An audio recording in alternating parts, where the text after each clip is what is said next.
Hey guys, so today I'm going to be showing you how to make my signature sugar cookies with royal icing. And I have been making these for years, but I've always been afraid to do a video on them because it's just such a long, laborious process. But this year I wanted to do it because I thought it would be fun for Valentine's Day. So I thought I would show you my cookie dough recipe, the royal icing recipe, and then how to decorate using a few techniques that I like to use. So I'll admit that it's really hard to film yourself baking for like over the course of 3 days because these cookies take me a really long time because I'm really precise about them and they probably take like 9 hours total at least. Also, the complete recipe is going to be on my blog in the link below because I just think it's easier to read a recipe rather than follow along in a video. So although I do explain exactly what I'm putting into the recipes, I just think it's better to have something that you can copy and paste into Microsoft Word or something and just print it out and follow along, because that's exactly what I do with these recipes. For these vanilla almond sugar cookies, you're going to need 1 egg cracked into a separate bowl so you don't get any shell inside, 2 teaspoons of baking powder, a generous pinch of salt, 3/4 of a teaspoon of vanilla extract, and make sure it's the real deal.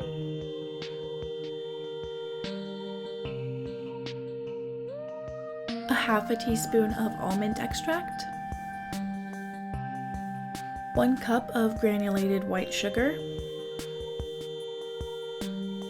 3 cups of all-purpose flour,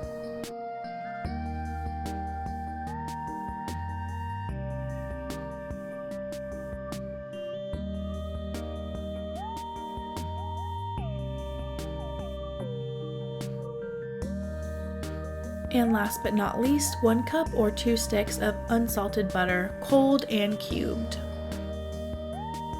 So first in my KitchenAid, I'm creaming the butter, and personally I like to cream the butter by itself first just to get it a nice whipped, airy texture, and then I add my white sugar and cream the butter and sugar together.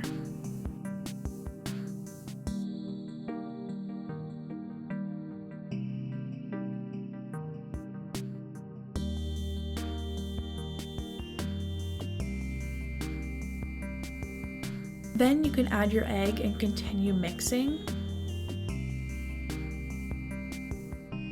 And also both the vanilla and almond extracts can go in.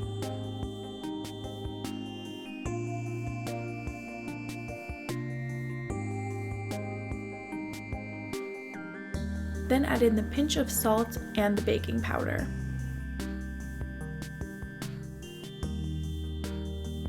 Then incorporate the flour a little bit at a time, mixing in between just so you have a nice dough without a huge puff cloud of flour.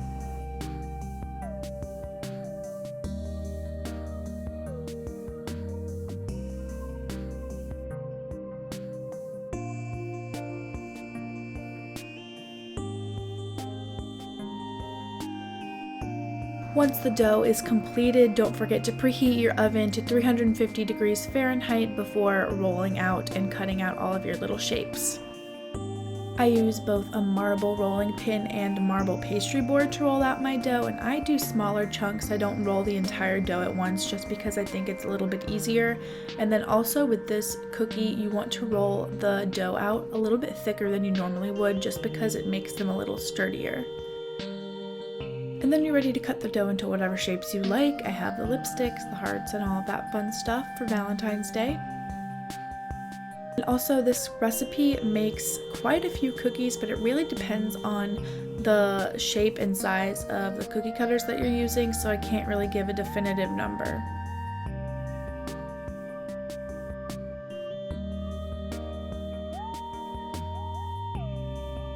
And then you want to put the cookies on a parchment-lined cookie sheet, freeze them in the freezer for 5 minutes just to solidify that butter, and it helps them not to spread and deform the shape that you cut them in, and then bake them at 350 degrees for 10 to 12 minutes.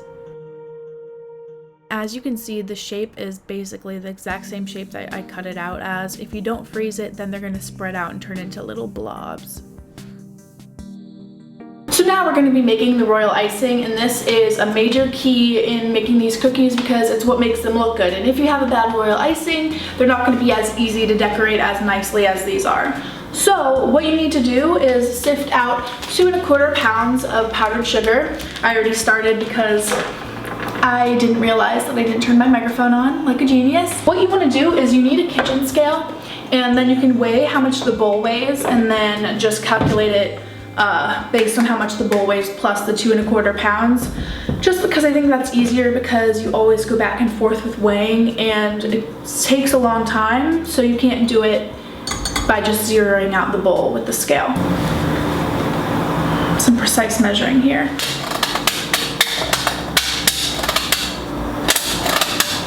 Oh, I'm making a mess.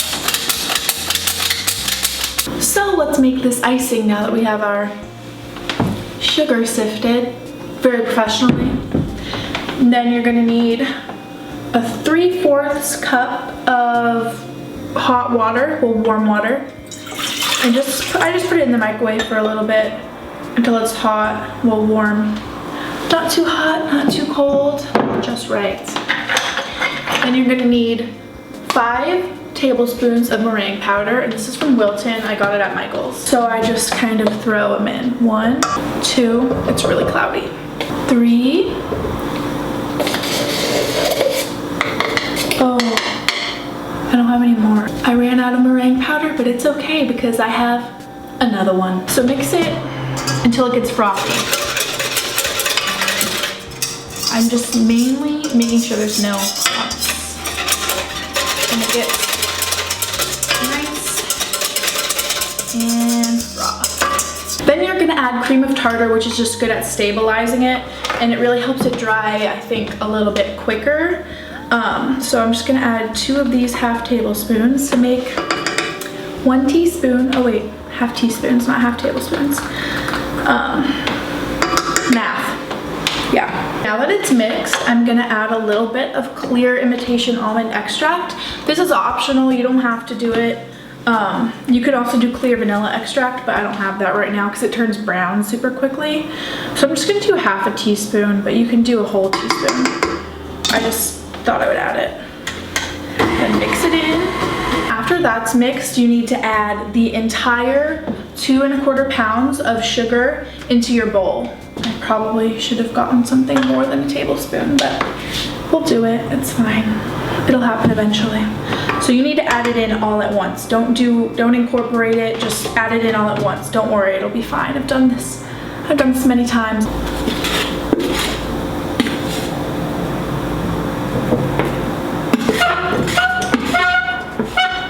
Really nice sound. And then once you have all of the powdered sugar in there, just lower this and start stirring it very slowly at first, because at least if you have a small bowl like me, it might have a little cloud. Oh my god, okay.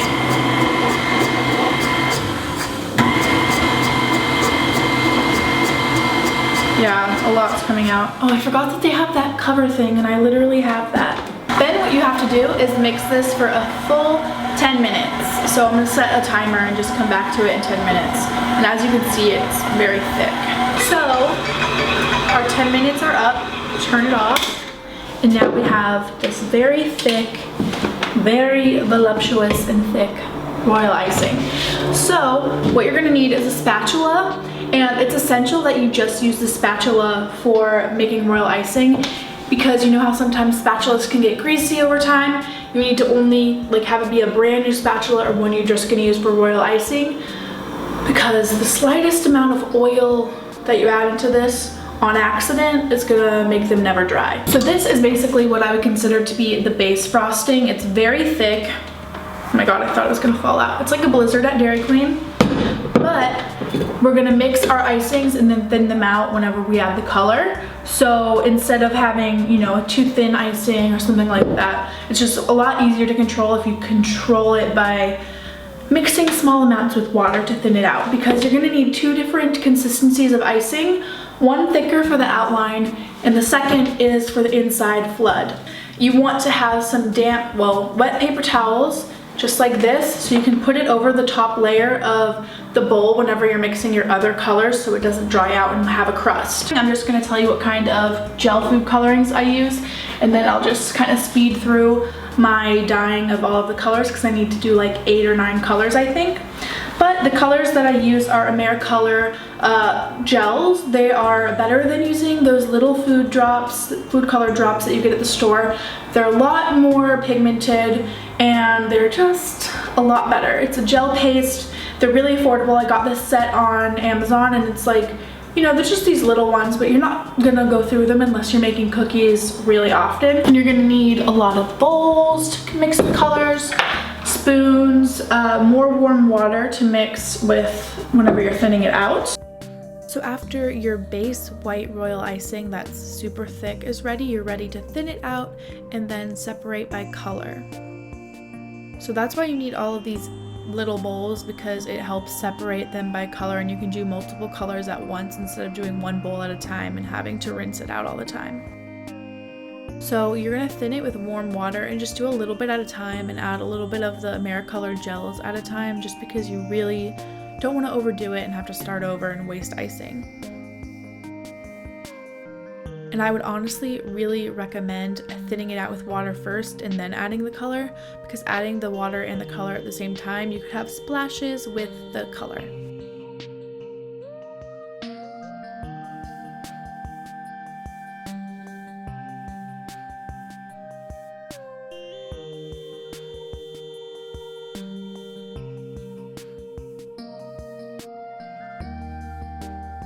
So what you need to transfer your royal icing into bags is piping bags. I use the Wilton ones because they're like a really nice sturdy plastic. You're gonna need a piping tip. This one's a Wilton number 2, scissors for that, and then a tall glass to fill it in. So don't forget, put the tip in, just the tip. Put it in your glass and shove the plastic as far down as it'll go, and then fold it over. I just pour some in because you're not going to use the entire icing because this is just for the fill of it. Like so. Then you pull it out and you have a nicely done icing bag. And then that's when you're ready to cut the tip off of the bag. And then you'll be ready to outline the cookies. And then you can thin down the other one right after, because then you'll be able to fill and outline the cookies at the same time. I'm going to use a squeezy bottle to fill. Let's actually use a bigger one because they're easier to fill. Same method. It has like this hole that you just fill. The smaller ones have a smaller hole, so they're not as good, but they work. And then you just have fun pouring it in. You can like really be a stickler and like try to get all the icing out, but normally I find that it's enough. So that's fine. To fill the cookies, and I'm only going to describe this once and then just show you the rest of the colors. I already pre-counted how many cookies I need for each color, and then you need your fill icing and your outline icing, a wet paper towel, and then a lot of toothpicks. So I'll show you on the hearts because they're the biggest and will be the easiest to do. So what you're gonna do is grab your outline icing and then just kind of start drawing a line all around. This is actually too runny, but it's fine. I'm not professional, but normally my cookies turn out okay. Then what you do is go in with the fill icing and do a very thin layer and not cover the entire thing. And then go in with a toothpick and fill in all of those edges so it looks even. And this just helps you not use too much frosting really. But it's fine if you fill the whole thing, it just might take forever to dry. This is just so it's the thinnest layer. And then you really want it to touch the outside edge so it makes a clean line.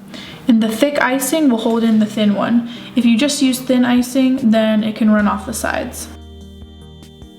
So So hopefully the process is pretty straightforward. I think it just takes a little bit of practice, but once you get the hang of it, you can start doing multiple cookies at once.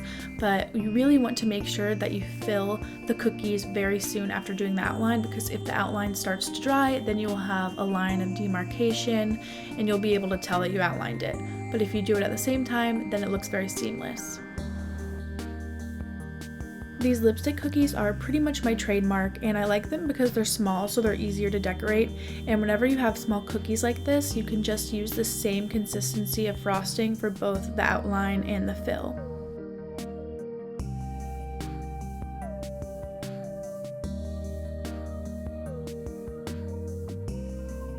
For the lipstick cookies, you can totally ice all 3 colors at the same time. It's totally not a big deal, and normally I find that they don't bleed.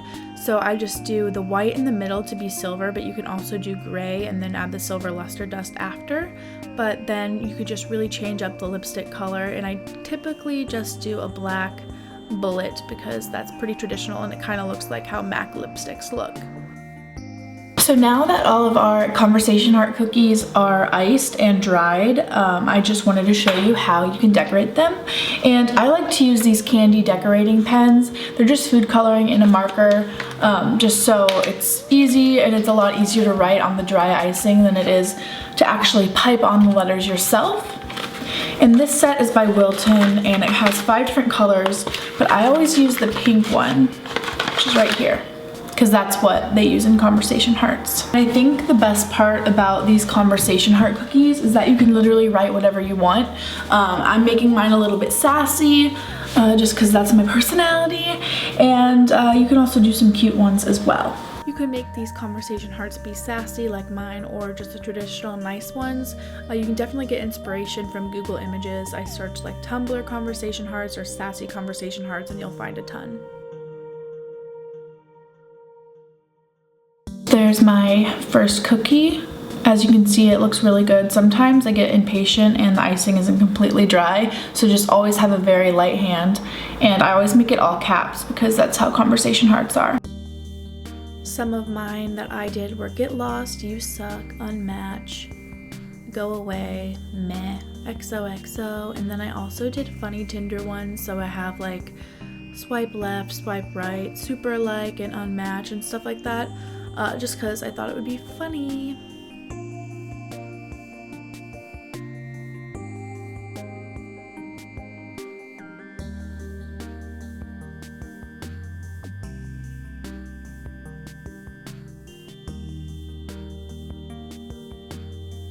The second method of decorating I'm going to show you is how to use these metallic luster dusts, and I like to use silver and gold. Those are the only colors that I have. I like the silver for like the lipsticks that I do, but now I'm starting to use the gold more for decor reasons because gold is more my favorite color than silver, and I think it'll look great with these Valentine's Day colors. So what you're gonna need is some kind of small container filled with the tiniest amount of vodka, not a lot at all, and then the luster dust, and then some kind of paintbrush. And honestly, my paintbrush is kind of big. I would prefer a much smaller one, but this is the only one I have right now, so I use it.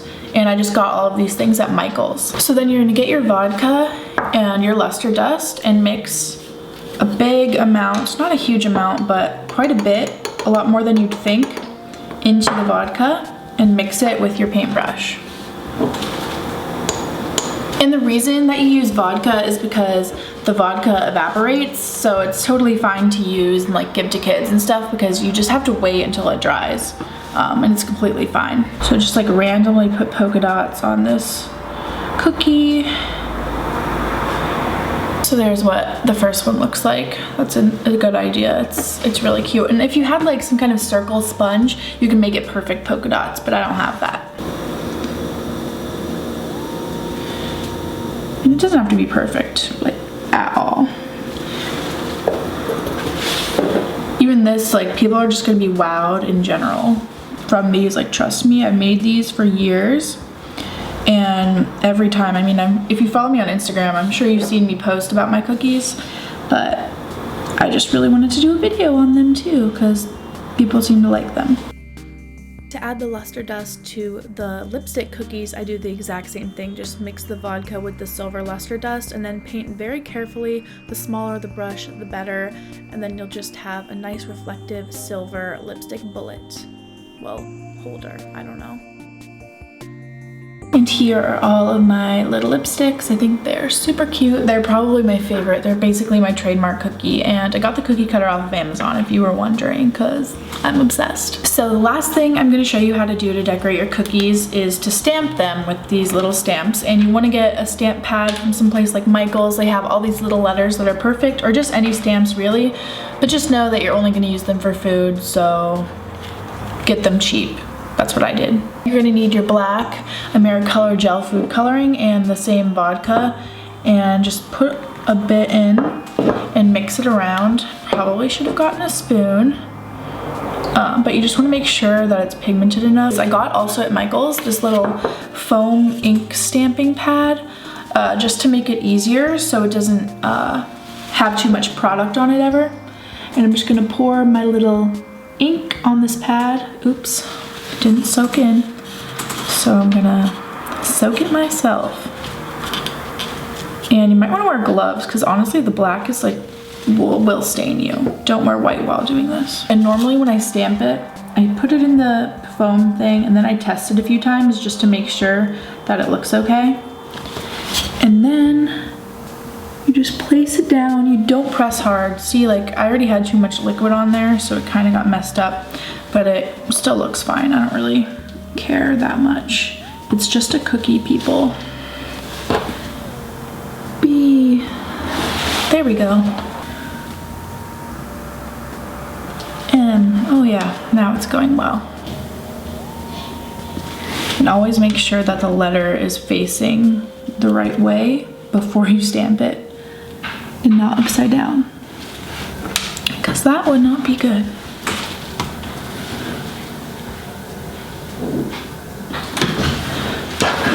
So there we have that, and you can see it says Be Mine on it, and it takes a little bit to dry, but not too bad. So I'm gonna do the same thing on this one that I already did the luster dust on because I thought it would look cute together, so you can really incorporate these decorating tips into whatever you do.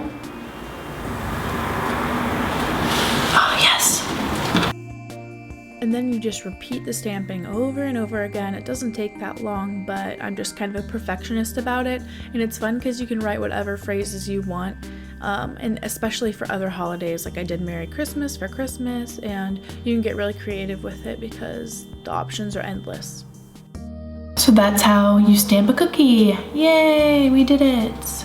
So those are my cookies. I hope you guys really liked watching this. I'm sure it was kind of hard to follow, but I'll explain more in my blog with the recipe and all of that. So all the links will be below.